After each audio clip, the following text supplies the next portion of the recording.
Aujourd'hui, nous allons étudier la combustion complète des hydrocarbures. On avait déjà défini ce que c'est un hydrocarbure. Qu'est-ce qu'un hydrocarbure? Un hydrocarbure est un corps moléculaire formé uniquement du carbone et d'hydrogène.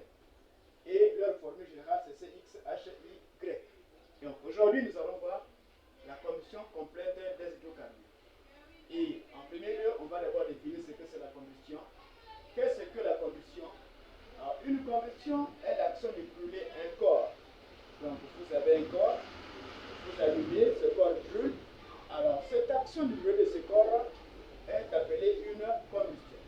Et la combustion nécessite un combustible. Alors, c'est quoi le combustible? Le combustible, c'est un corps qui brûle. Donc, tout corps qui brûle est appelé combustible. Et un comburant, alors, corps qui favorise la combustion, c'est-à-dire le corps qui permet de brûler. Exemple de la combustion du bois. Le bois est un combustible, mais l'air qui permet au bois de brûler est appelé comburant. Alors, deux combustions complètes d'un hydrocarbure. Ici, c'est un cas particulier. Nous allons voir la combustion complète des hydrocarbures. Alors, la combustion d'un hydrocarbure est complète lorsque la quantité de dioxygène est suffisante pour brûler la totalité du combustible. Alors voilà la condition qu'il faut réaliser pour réaliser une combustion complète.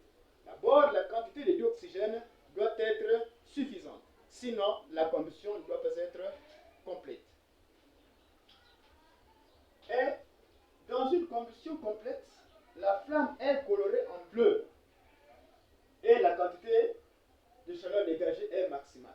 Prenons le cas par exemple du gaz de cuisine. Lorsque nous faisons la cuisine, en utilisant le gaz de cuisine, en brûlant, on constate que la flamme de ce gaz est bleue. Donc, nous réalisons une combustion complète. Donc, la combustion du gaz de cuisine, si la quantité d'oxygène est bien réglée, alors c'est une combustion complète parce que la flamme est bleue. Et la quantité de chaleur dégagée, lorsque la flamme est bleue, cette quantité de chaleur est maximale. Donc, il y a une forte chaleur. Produit une combustion complète. Alors, quels sont les produits d'une combustion complète d'un hydrocarbure? Et lorsqu'on brûle un hydrocarbure, on dit que l'hydrocarbure est formé du carbone et d'hydrogène. Lorsqu'on assure la combustion complète d'un hydrocarbure, alors ces atomes brûlent séparément. Le carbone brûle. Nous savons ce que l'on obtient lorsqu'on brûle le carbone. La combustion du carbone donne un gaz appelé dioxyde de carbone. Et comment reconnaître ce gaz? C'est par le fait que ce gaz, au contact de l'eau de chaud, alors l'eau de chaud devient trouble. Donc, la combustion d'un hydrocarbure donne déjà le dioxyde de carbone. Et ici, nous avons l'hydrogène aussi. Mais que donne la combustion de l'hydrogène? L'hydrogène brûle dans le dioxygène en donnant l'eau. D'où la combustion complète d'un hydrocarbure donne le dioxyde de carbone et l'eau. Voilà, ce sont les deux produits d'une combustion complète d'un hydrocarbure.